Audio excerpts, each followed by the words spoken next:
Hello student, Happy's ক্লাসে তোমাদের স্বাগতম জানাই। আমার এই চ্যানেলটি যদি তোমাদের ভালো লেগে থাকে তাহলে অবশ্যই তোমরা সাবস্ক্রাইব করে দিও আর বেল আইকনটি কিন্তু অবশ্যই দাবিও, তাহলে আমার যে কোনো ভিডিও তখনই কিন্তু তোমাদের কাছে পৌঁছে যাবে। এখন আমরা পড়ব তৃতীয় শ্রেণীর পাতাবাহার বইয়ের নিজের হাতে নিজে কাজ। শোনো, গল্পটি আমি তোমাদের পড়ে শোনাচ্ছি। কারমাটা রেল স্টেশন। একটি ট্রেন এসে দাঁড়ালো। ট্রেন থেকে এক বাঙালি ডাক্তারবাবু নামলেন। হাতে একটি ব্যাগ।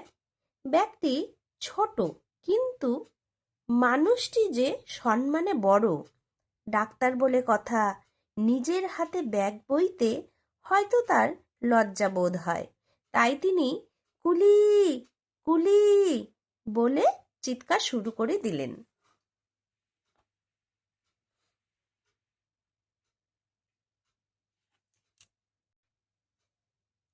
সঙ্গে সঙ্গেই এক কুলি এসে হাজির। কুলি ডাক্তারবাবুর ব্যাগ মাথায় তুলে নিয়ে স্টেশনের বাইরে অপেক্ষারত পালকিতে তুলে দিল। তারপর সে যেতে উদ্যত হলো। ডাক্তারবাবু উদার মনোভাবের মানুষ, তাই তিনি কুলিকে ডেকে তার হাতে পয়সা দিতে গেলেন পারিশ্রমিক হিসাবে। কুলি বলল, পয়সা লাগবে না। কেন? আপনি ব্যাগ নিয়ে বিপদে পড়েছিলেন, তাই একটু সাহায্য করলাম মাত্র। আমার নাম ঈশ্বরচন্দ্র শর্মা। নাম শুনে ডাক্তারবাবু চমকে উঠলেন। তিনি অত্যন্ত লজ্জিত হয়ে বললেন, আমাকে ক্ষমা করবেন, আপনাকে আমি চিনতে পারিনি। কুলি বলল, তাতে আর কি হয়েছে? ডাক্তারবাবু সেদিন উচিত শিক্ষা হলো।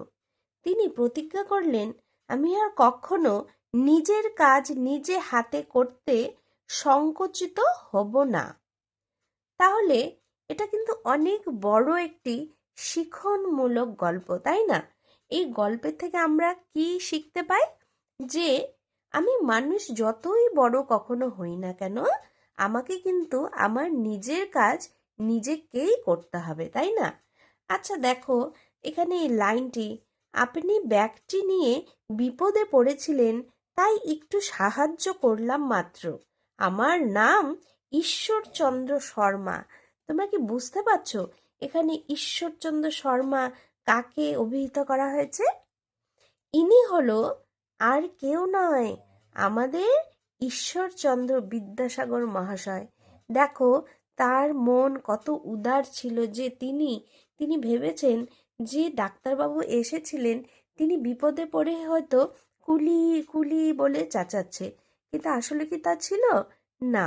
ডাক্তারবাবুর এখানে দাম্ভিক মনোভাবের প্রকাশ পেয়েছে যে তিনি ডাক্তারবাবু, তাই তিনি তার নিজের ব্যাগও তিনি যে বহন করবে তাতে তার লজ্জা বোধ হচ্ছিল।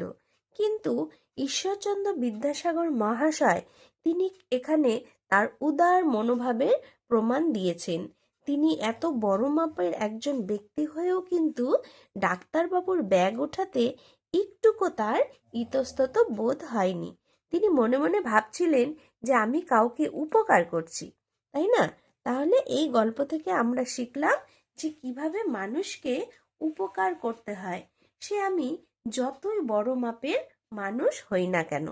ঠিক আছে, এই গল্পটি তোমরা কিন্তু সুন্দরভাবে রিডিং পড়বে। তারপর আমি কিন্তু তোমাদের এই গল্পের প্রশ্নের উত্তরগুলি করিয়ে দিব।